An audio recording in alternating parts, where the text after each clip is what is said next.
Welcome to HB Reddit Stories. Today we will see stories of r/am I the a-hole? Am I the a-hole for making my son pay for a new pizza when he didn't save any for the rest of the family? I 45F, have two kids, 14M and 17F. My son has high-functioning ASD, and honestly most people cannot tell, but it comes out in certain aspects of his relationships such as thinking about others, compassion, etc. My son also eats a lot of food, way more than someone for his age. He is not overweight in any way, so the doctors have not considered this a problem. Here comes the problem: for years when we have ordered food, he has neglected to realize that the food we order is for the whole family, not just him. My husband and I have both spoken to him about this multiple times, and usually he just gives half-hearted apologies. We are working on this with his therapist, among other issues he has. On Friday, my daughter had work after school, so she drove herself there while my son took the bus home. He said he was hungry, so I ordered a pizza and told him to save some for his father and sister. I only took a slice. Usually my daughter does not eat much, 1 to 2 slices, and same thing with my husband. That would have left him with 5 slices of a large pizza. About 2 hours later, my daughter comes home and sees the pizza box empty and starts bawling. She usually is not one to complain about food and will usually just make her own food, but she did not have time to eat before work today, and during lunch she was making up a test, so she did not eat since breakfast. I was furious at my son and deducted the money for a new pizza plus a generous tip to the delivery driver from my son's bank account. My son saw, and now he is pissed. My daughter thought it was the right thing to do, especially when this is about the 3rd time it had happened to her. My son's reasoning is that he doesn't work, so his only sources of income are for his birthday and Christmas, so my daughter should have paid since she has a job. My husband and I both are on board with what I did, but I don't know, is my son right? Am I the a-hole? Update: for everyone saying we are underfeeding him, we have tons of food in the house. The fridge is stocked, we have snacks, ingredients, etc. My son refuses to learn how to cook, even when we have offered him cooking classes. Even without learning to cook, we have boxed pasta, popcorn, bread, vegetables and fruits, rice, etc., all of which require no cooking ability. He simply chose to eat the whole pizza. Top comments. Not the a-hole. Having autism is not an excuse for eating the entire dinner and leaving none for the rest of the family, even after being explicitly told not to do so. Having autism is also not a shield against the natural consequences of his actions. He ate the entire large pizza that was the entire family's dinner, and you had to order another one. It was only fair that he paid for it. In the future, perhaps it's best to affirmatively set aside the food for your husband and daughter and yourself, labeled so there can be no confusion, and then let him eat. Also, there are some diseases that either lead to extreme hunger or prevent the full cues from registering in your brain/body. Regardless of his diagnosis, there should be consequences to his actions. How big was the pizza? Growing kids may have out-of-bounds metabolism. We have a pizza place that does personal pizzas. Maybe that's a better solution, or a large for the family and a small that is his. Not the a-hole. OP replies. He ate 7 slices out of a 16-inch large pizza. A small personal pizza will not be big enough for him, LMAO. Not the a-hole. This is a perfect natural consequence. If he was still hungry, he could have made himself some food, but he chose to eat everyone else's. He pays for that. Why on earth should his sister buy him dinner? It's not about him being autistic, as he clearly knows what the deal is. He's just a selfish teenager, and needs to learn that being selfish has consequences. Next story. Am I the a-hole for letting my son manscape when my wife doesn't want him to? My wife and I have 3 boys, 17, 16, and 14. May the Lord have mercy on my soul. Actually, they are good guys. I was at Target with my youngest, Tanner. We split for a while and he shows back up asking if he could buy something with his own money. It was a beard trimmer. I laughed and told him he didn't need that yet. He explained nope, not for his face, he wanted it for downstairs. His older brothers both manscape and he wanted to as well. But they wouldn't loan their trimmers. I told him sure, I'd even buy it for him. Got home and wife was not impressed. She didn't want him to have it. One excuse after the other. He's not old enough. Sure he is. He didn't need it yet. Okay, true, he's not exactly taming a jungle, more like a small hedge, but if he wants to neaten things up, that's fine by me. I don't want more hair all over their bathroom. Non-issue. The boys keep their bathroom clean. While me, Tanner, and the oldest Liam are pretty smooth, middle boy Lucas somehow got the gorilla gene, he was Sasquatch at 14. If he's not causing a problem, no one will. I told him he could keep the trimmer, but wife seems pursed. I did remind him to keep the bathroom free of little hairs, get brothers to help/advise if needed, or me, and don't make the mistake of going all Kojak below the belt. Liam made that mistake a couple of years ago. With much itching. So am I the a-hole for disregarding my wife's opinion? Update. Thanks everyone. I'm overwhelmed by all the comments, I only expected a few views/responses. I appreciate all who commented. I read them all even if I could not reply back to each. All's good here. Last night I talked with my wife, as many theorized she is just wistful that the last baby bird is growing up, although all are still in the nest. She knows none of them will be little boys forever, but she was, and is, such a good boy mom that she's missing those times already, and had a not so great reaction. That's all there is to it. Thankfully. As for Tanner, I went up to the oldest's room where all three were hanging out. You never know where the posse of hooligans will be. Tanner said, check it out, stood up and dropped his shorts in a flash. And yep, the hedge clippers had been at work. I told him great job, looks good. He said Liam had to do most of it. Liam shrugged. I'm very blessed that they all get along so well and that the older two are excellent big brothers, most of the time. To a couple of PPL who DM'd me, no, none of us are nudists or anything like that lol, but they are definitely those never wear shirts guys, and when getting ready to go out you never know which one or ones will be in the shower. The guys are just self-assured, maybe too much, and not a shy bone in their bodies. Years ago twice my oldest, who had long hair then, went as Tarzan for Halloween. And my middle boy once went to a neighborhood costume contest as Michael Phelps in nothing but a Speedo and 8 gold medals around his neck, and this was years after Phelps won. They keep me young and make me very tired at the same time. Thanks everyone. Top comments. Not the a-hole. Your son wants to do it, and it's harmless, it's just hair.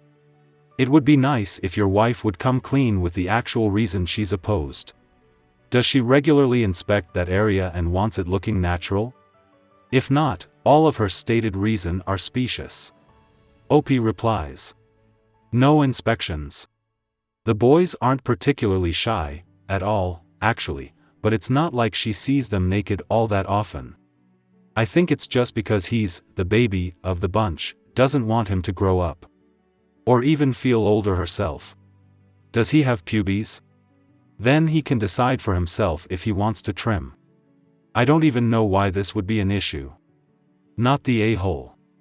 OP replies. Haha, yes, he has pubes, though not a forest. I had no clue this would be an issue for anyone. Totally not the a-hole. So your son wants to be well groomed. What's wrong with that? If both of his brothers do it, then your wife shouldn't have a problem with it. Plus, he offered to buy with his own money. You're just being a good father buying it for him. Not the a-hole. I was 11 IRO and was shaving downstairs without guidance.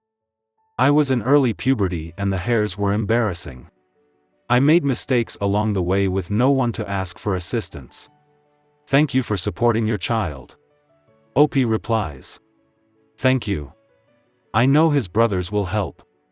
If not, he knows he can ask me. Next story. Am I the a-hole for encouraging my aunt to help my backstabbing sister instead of trying to make me do it? My sister, 26F, and I, 27F, have not spoken in 7 years after she got pregnant with my then boyfriend's child. I had been dating him for 5 years and he had talked about us getting married, which my sister knew. She told me about their affair publicly and did so in a way that made it seem like she was trying to paint me as some awful person for being with her unborn child's father instead of acknowledging the fact he was my partner who she slept with. He called it off with her after I broke up with him and he wanted me back. My sister then wanted to make amends and I told both of them I never wanted to see their faces again. My sister tried to play the family card and the innocent child, her baby, card. Then she tried to play the "we have crappy parents" card, claiming we needed each other. I told her I didn't need another terrible person in my life and she was as dead to me as our parents are. Our aunt was someone who did look out for us when she realized we had crappy parents. She wasn't very involved but was the only family we really had. She hated what happened between us but never said much about it. My sister and ex got back together and they had another kid and stayed together until last year or something.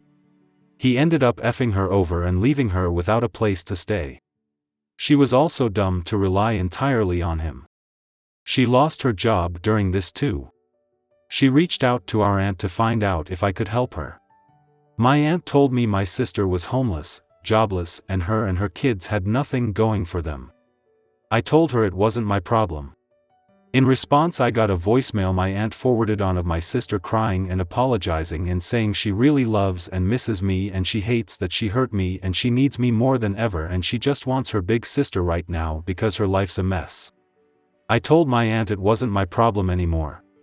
My aunt dug deep to try and change my mind and she has told me multiple times I should step up as a sister. I told her I have no plans to help that backstabber. My aunt said we were all each other had for years and that should count for something. I told her it should have but didn't. My aunt pointed out I'm engaged to a wonderful guy and we're doing well for ourselves and have built a nice life together and I should reconcile with my sister and do better. I encouraged her to help my backstabber of a sister instead of trying to make me do it since she never wronged her and she's actually concerned about her. I told her it would be far more helpful. My aunt told me I sounded like our parents and I told her if I was like our parents my sister would never have thought for a single second she could even try to reach out to me. My aunt made it clear she thought less of me for my stance.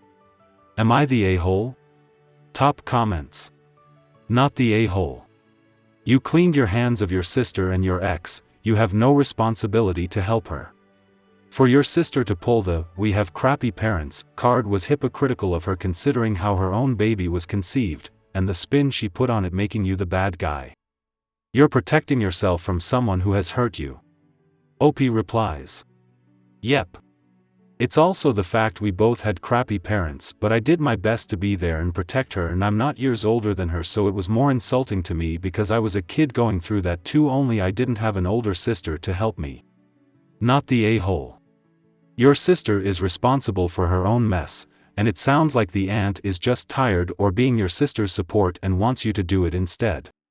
Does your current partner know about your sister, or what she did? If not, it might be worth warning him in case your aunt or ex-sister try to get to you through him. OP replies. My fiancé knows everything. From my past with my parents and all the gory details. To what my sister did. Why we no longer talk. My ex. My aunt. He knows it all. I was open and honest with him from a very early point. Next story. Am I the a-hole for refusing to give my seat to a lady and her child? I, 23F, was on my way home from work on the subway, totally exhausted. My company had organized a sports event that I was busy with all day. My commute is pretty long, about 50 minutes. Luckily, I got a seat and was about to doze off when, at the next station, a lady and her young boy, who looked about 8 years old, got on. The lady was carrying her son, even though he looked perfectly capable of walking on his own. She walked straight toward me and motioned with her head for me to get up. She didn't even say anything, and it felt like she was just expecting me to move. The boy wasn't a toddler, he looked around 8 years old, so I didn't see why she was carrying him. Something about her face triggered me, so I bluntly said, no. She seemed surprised and started talking about how someone my age should give up their seat for a mother carrying her child. She also made a few comments about how the younger generation is disrespectful. The lady herself looked like she was in her late 30s, and again, the boy didn't seem to need to be carried at all. A few people gave me dirty looks, and I felt awkward, but I stayed in my seat. However, once I got off and was walking home, I couldn't shake the feeling that maybe I was in the wrong. Am I the a-hole? Update: I was sitting in a regular seat, not a priority seat. And yes, I actually saw the child running and jumping around on the subway, shouting at times. It's not just an assumption, he seemed perfectly fine. The mother didn't bother to discipline him while he was shouting. Someone else eventually offered her a seat, and after that, she just sat down and started talking on her phone, probably complaining about the younger generation. Update 2: I just wanted to express my gratitude to everyone for contributing their viewpoints, stories, and knowledge. I wasn't familiar with the term invisible disability before, and it's opened my eyes to a broader understanding of disability beyond just physical conditions like wheelchairs. I realize now that this is likely why I didn't specify disability in my original post, it just wasn't on my radar. Thank you once again to everyone for helping me learn and gain new perspectives. I feel much better now.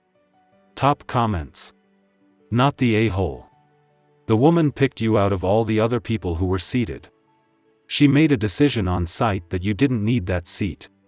If there was a reason her child needed it, she should be aware enough that other people might also have hidden disabilities that she doesn't do that. She could also use words to say, "My son has a disability, are you able to give up your seat?" Not the a-hole. If she politely asked I'd consider it, however the head motion and the entitlement, she can stand for 10,000 years as far as I'm concerned, lol. Absolutely not the a-hole. It's clear from the added info that the lady was just trying a ploy to get a seat. Just because you're young doesn't mean your needs matter less than those of a fellow regular passenger. Also, plenty of young people have invisible disabilities or injuries. She and others had no way of knowing if you were one. The simple fact is the priority seats exist for people who are elderly, disabled or pregnant/wrangling a young child, and people like myself who need one usually ask politely. She chose to target you in a regular seat because you're young. You had no obligation to return her disrespect with accommodation of her entitlement. Next story. Am I the a-hole for bringing my degree into work to prove I graduated? I'll try not to make this too long. I, 32M, work in an office where everyone has at least a bachelor's degree. This is relevant. Most of my co-workers have their degrees framed on the walls of their offices, and some also have pictures of them at their graduations. In fact, I think I'm the only one that doesn't. I'd rather decorate my walls with pictures of my wife and me on trips we've taken. I also didn't even attend my college graduation, not much for ceremonies, so I don't have any cap and gown pictures, which has never bothered me. Recently a coworker, we'll call him John, started suggesting I didn't actually go to college, and lied to get this job. The accusation was so ridiculous that I basically ignored it, but that just seemed to convince him more. He started saying dumb stuff like, "Must be nice to have gotten this job without doing any real work, I wish I could have gotten this job without student loans, and, if you'd gone to college like the rest of us, you'd understand." I tried ignoring him, thinking he probably just wanted to start drama, but eventually I could sense our other coworkers beginning to think John might be right since I wasn't really disputing it. I figured I'd just bring in my damn degree and put an end to it. Now, here's the thing, I did really well in school, enough that I graduated with a first-class honors, which my diploma says. I've never mentioned this to anyone at work because it didn't feel that important, the degree itself is what matters. However, when I brought my diploma in, my coworkers really focused on the first-class honors thing. I kinda became the hotshot of the office that day, which was weird. My boss insisted I add it to my wall, saying it looked good for the company. My coworkers then began teasing John about the whole thing, pointing out that his degree doesn't say anything about honors, and saying it was a dumb accusation. Now John is pissed off and calling me an a-hole, saying I made him look bad with the whole honors thing, and saying I could have found some other way to prove I graduated without bringing in the degree. So, am I the a-hole for bringing my diploma into work to prove I graduated and making John look bad? Edit, damn, I'm new to Reddit and definitely wasn't expecting this many responses. Thanks to the majority of you for saying I'm not the a-hole. Now, to respond to a couple of things, since some people asked, I work in urban planning, we're a private company, not government. It's not required that we have our credentials/degrees displayed, and in fact I don't even think it's common within the industry. Just a part of my office's culture, I guess. Like I said, I never liked it much. To those of you that said my co-workers sound very childish, you're correct. Though I will say, their walls aren't exclusively decorated with their diplomas, they also have pictures of their families and other stuff, as I do. Some of you said it would have been better for me to just go to HR instead of bringing in the diploma, and I admit you may be right. That would have been the less dramatic way to handle things. I honestly didn't expect my coworkers to make such a big deal out of the whole honors thing. Some suggested I make a copy of my diploma since John may now try to steal/destroy it. I don't think he's quite dumb enough to try a stunt like that, especially since it would be pretty obvious that it was him. Some also said I should watch out, since it sounds like he has it out for me now. Thanks for the advice, but I don't think I really have to worry. Most of us, including my bosses, know that he's a bit dramatic and I don't think he can really do much to threaten my job. After all of this, John attempted to say that his original accusation, that I didn't graduate, was a big joke and he didn't actually mean it, which was obviously a lie and didn't really help his case. I can tell he's still pissed, but thankfully he's mostly just ignoring me now, which is how I like it. Top comments. Not the a-hole. John stuck his foot in his mouth. Leave it there. Be proud of your accomplishments. Don't downplay your accomplishments for people that want you to seem small. Hang it on the wall. Not the a-hole, but it really seems like this guy has it out for you. Ask him politely, but firmly to let the subject drop. If this continues, consider talking to HR. Not the a-hole. The only person who made John look bad is John. I hope you guys like this video. If you did, make sure like, comment,